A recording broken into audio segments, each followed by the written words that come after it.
അർജന്റീനയുടെ 2022 Qatar world കപ്പിലെ വിജയം, അതിൽ മെസ്സിയുടെ പെർഫോമൻസും ലോകവ്യാപകമായി കിട്ടിയ പിന്തുണയും ലോകം തന്നെ ശ്രദ്ധിച്ച പിന്തുണ കൊടുത്തൊരു സംസ്ഥാനമാണ് കേരളം. കേരളത്തിലെ ഫുട്ബോൾ ആരാധകരുടെ എല്ലാവരുടെയും ആ ആവേശത്തെ അർജന്റീനൻ ഫുട്ബോൾ അസോസിയേഷൻ ഇന്ത്യയിലെ കേരളത്തിലെ എടുത്തു പറയുന്ന തരത്തിലുള്ള ആരാധന, അവരുടെ ഇഷ്ടം പ്രകടിപ്പിച്ചൊരു പൊതുസമൂഹമാണ് കേരളത്തിലുള്ളത്.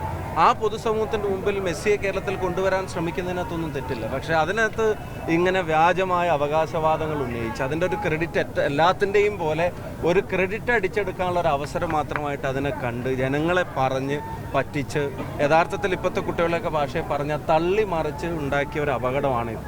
ഇപ്പോൾ ഇത് അർജന്റീനൻ ഫുട്ബോൾ അസോസിയേഷൻ തന്നെ പറയുന്നു, കരാർ ലംഘനം നടത്തിയത് കേരളത്തിലെ ഗവൺമെൻറ്റാണ്. അത് ഗുരുതരമായ വെളിപ്പെടുത്തലാണ്. ആളുകളുടെ ഒരു ഇഷ്ടത്തെ ദുരുപയോഗം ചെയ്യാൻ ശ്രമിച്ചതാണ്. അപ്പോൾ അതിന് വ്യക്തത വരുത്തേണ്ടത് സർക്കാരാണ്.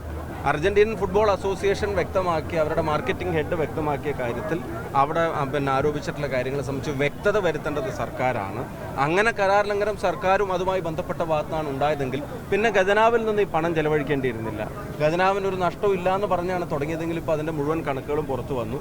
അങ്ങനെ സർക്കാരിൻ്റെ വീഴ്ച കൊണ്ടാണ് അതില്ലാതായതെങ്കിൽ അതിന് വ്യക്തത വരുത്തണം. ആ വ്യക്തത വരുത്താൻ കഴിയാത്ത പക്ഷേ പൈസ തിരിച്ചടക്കാൻ CPM തയ്യാറാവണം, ഖജനാവിലേക്ക് തിരിച്ചടക്കാൻ തയ്യാറാവണം. കാരണം ഇവരുടെ വീഴ്ച കൊണ്ട് പിന്നെ ഒരു തടസ്സം നേരിട്ടതാണെങ്കിൽ മെസ്സി കേരളത്തിലേക്ക് വരണം എന്ന് ആഗ്രഹിക്കുന്നുണ്ട് ഫുട്ബോൾ പ്രേമികൾ. അവരുടെ ആഗ്രഹത്തെ പൊളിറ്റിക്കലി മിസ്യൂസ് ചെയ്യാൻ പാടില്ലായിരുന്നു.